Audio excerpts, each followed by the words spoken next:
이번 시간에는 식별자, 이름을 짓는 방법에 대해서 알아보도록 하겠습니다. 자바에서는요, 클래스나 변수나 메서드를 만들 때 고유한 이름을 짓는 방법이 있는데요. 이런 고유한 이름을 짓는 방법을 식별자라고 합니다. 변수나 메서드는 아직 저희가 본 적은 없지만 어떤 특정 기능을 만들 때 이름을 짓는 방법들이 따로 있다라고 생각을 해주시면 되겠어요. 자, 규칙을 먼저 좀 보고 가도록 할게요. 자, 식별자는요, 대소문자를 전부 구분을 합니다. 영어의 대소문자를 구분해요. 자, 그 다음에 두 번째, 숫자 사용하실 수 있고 밑줄 사용하실 수 있고 달러 기호 사용하실 수가 있습니다. 근데 달러 기호를 제가 직접 이름에 넣는 거를 본 적은 없고요. 사용 가능하다 정도만 알고 계세요. 자, 그 다음에 공백, 여러분이 앞으로 공백이라는 거를 프로그램을 하시는 분들이라면 여러분 공백을 넣는 거를 최소화 하셔야 됩니다. 나중에 문제가 되는 경우가 많기 때문에 그래요. 그래서 공백을 혹시라도 쓸 일이 있다면 앞으로 여러분들은 밑줄로 대신하셔서 사용을 해주시면 됩니다. 그리고 숫자로는 시작할 수 없고 방금 말씀드렸듯이 공백을 포함할 수는 없습니다. 그리고 자바의 키워드로도 생성을 하실 수 없는데 자바의 키워드는 우리 이클립스 안에서 자홍색으로 표기되는 것들 있죠.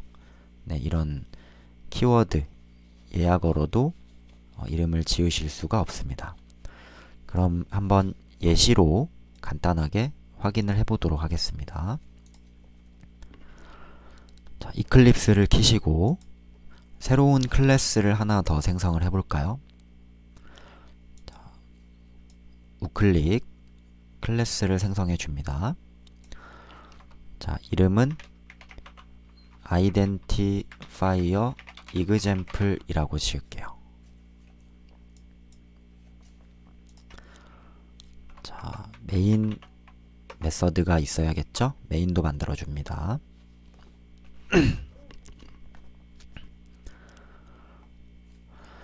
자, 제가 여태까지 클래스라는 거를 만들 때 좀 특별하게 대문자를 섞어서 만들었죠. 자, 이런 클래스의 이름을 지어 주실 때 일정한 규칙이 있어요. 자, 그 규칙부터 알아보도록 하죠. 자, 먼저 클래스의 이름 규칙이에요. 자, 클래스는요, 자, 첫 글자는 전부 대문자로 표기를 합니다. 첫 글자가 대문자인 거는 클래스밖에 없습니다. 자, 그리고 자, 연결된 단어의 첫 글자도 대문자로 표기를 합니다. 클래스는 어떤 명사적 의미를 갖게 되는데 그냥 단어들의 모든 첫 클래스의 단어들은 이름은 모든 첫 글자를 대문자로 표기한다 라고 생각을 해주시면 되겠어요. 자, 그 다음에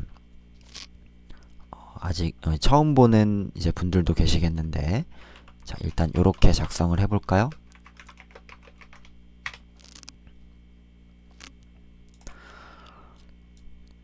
자, 요건 아직 저희가 본 적이 없기 때문에 간단하게 좀 설명만 드릴게요. 자, age는 10이랑 같다 라고 읽으시는 분들이 꽤 많을 거라고 생각이 돼요. 근데 프로그램에서 는 이라는 표현은요, 같다의 의미가 아닙니다. 정확하게 말씀드리자면 10이라는 값을 이름, 이 age라는 데다가 대입한다 라고 읽어주셔야 맞는 말이에요. 자, 요런 것들을 변수라고 하는데 아직 저희가 변수는 배우지 않았기 때문에 대략적으로 그냥 확인만 해주시면 되겠습니다. 자, 밤색깔로 표기되는 요 age라는 게 이름이에요. 자, 아래에다가 age라고 하나 만들어 보시고 ag라고 하나 만들어 봅시다. 자, 이름이 3개가 있네요. 그쵸? 자, 대소문자를 전부 구분한다 그랬죠. 그렇기 때문에 ag와 ag는 전부 다른 값을 갖게 됩니다. 자, 식별자는요, 대소문자를 구분합니다. 자, 그러면 정말 다른 값을 갖고 있는지 확인을 한번 해볼게요. 자, 출력문 안에다가 ag라는 거를 넣어보세요. 자, 두 번째 출력문에다가는 ag를 넣어보시고, 세 번째 출력문 안에다가는 ag를 넣어보겠습니다. 실행을 한번 해볼까요? 자, ag라고 넣으셨을 때 우리 문자 ag가 뜨는 게 아니고 실제 ag가 가지고 있는 10이라는 값이 출력이 됐어요. 그쵸? 그리고 요것도 마찬가지로 20이라는 값이 출력이 됐고, 요것도 마찬가지로 30이라는 값이 출력이 됐습니다. 자, 저희는 이 이름이라는 거를 이제 출력문에 넣어서 출력해낼 수 있다라는 거를 하나 알아두시면 좋을 것 같고요. 이렇게 각각 이름들은 대소문자를 구분한다 라고 정리하시면 되겠어요. 자, 두 번째로 자, 식별자 이름은요, 자, 숫자로 시작할 수 없습니다. 자, 그리고 공백을 사용하실 수도 없어요. 자, 이번에 위에처럼 비슷한 문장을 하나 더 만들어 볼게요.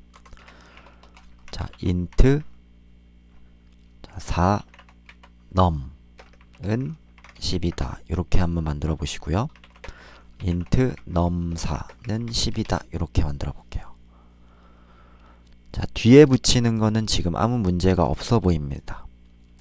근데 앞에다 붙이면 빨간색으로 표시가 되죠. 네, 만들 수 없다라는 거예요. 그러면 이런 프로그램을 실행하실 때 빨간 밑줄이 있다면은 정상적으로 실행이 되지 않기 때문에 저희는 주성문을 처리해서 주성문으로 좀 처리를 해 놓도록 할게요. 자, 컨트롤 슬래시를 한번 눌러보세요. 자, 빠른 주석을 처리하고 싶으실 때는 컨트롤을 누른 상태에서 슬래시를 클릭하셔서 빠른 주석문으로 주석 처리를 하실 수가 있습니다. 이것도 알아놓으시면 좋겠죠? 네. 자, 그 다음에 조금만 더 만들어 볼까요? 이번에는 폰 넘버라고 해보죠. 자, 띄어쓰기를 넣었는데 뭔가 잘못돼 보이죠? 그쵸? 네, 이것도 당연히 공백도 사용을 하실 수가 없습니다. 자, 그러면은 이 폰 넘버라는 이름을 어떻게 지어주셔야 되느냐? 자, 요렇게 지을게요. 자, 가만 보니까 가운데 제가 대문자로 표시를 했죠. 자, 아직 저희가 변수라는 거는 정확히 모르지만 이 변수의 이름을 짓는 방법은 바로 요겁니다. 자, 연결되는 단어의 첫 글자를 대문자로 표기를 해요. 자, 그래서 변수의 이름은요,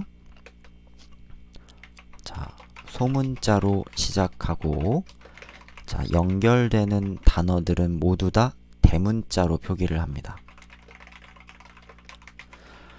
자, 이런 것들을 카멜 표기법이라고 하는데, 카멜이라는 게 뭐죠? 낙타예요. 그쵸? 마치 낙타 혹처럼 가운데가 볼록 튀어나온 형태다라고 해가지고 카멜 표기법이라고 합니다. 여러분은 이런 변수의 이름 같은 것들을 지으실 때 연결되는 단어가 있다면 반드시 그 단어의 첫 글자를 대문자로 표기를 해주셔야 됩니다. 네, 하나의 지켜주셔야 하는 약속이라 그랬죠? 네, 어렵지 않을 거라 생각이 돼요. 그 다음에 마지막으로 식별자는요, 자바의 키워드를 사용하실 수 없습니다.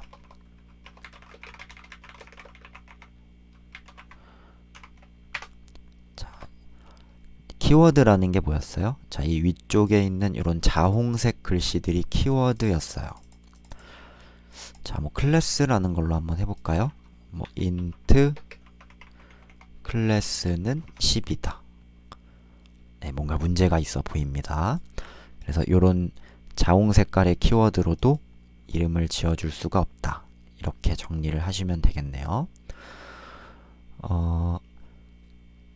자, 오늘 방금 한 내용을 조금 정리를 해보시자면 바로 이 카멜 표기법에 대해서 여러분이 조금 정확히 좀 알아두시면 좋을 것 같습니다. 연결되는 단어들의 첫 글자는 이렇게 대문자로 만들어 주시는 거 네, 잊지 않으셨으면 좋겠습니다. 자, 주석 처리를 해주시고 자, 오늘 수업은 여기까지 하도록 하겠습니다.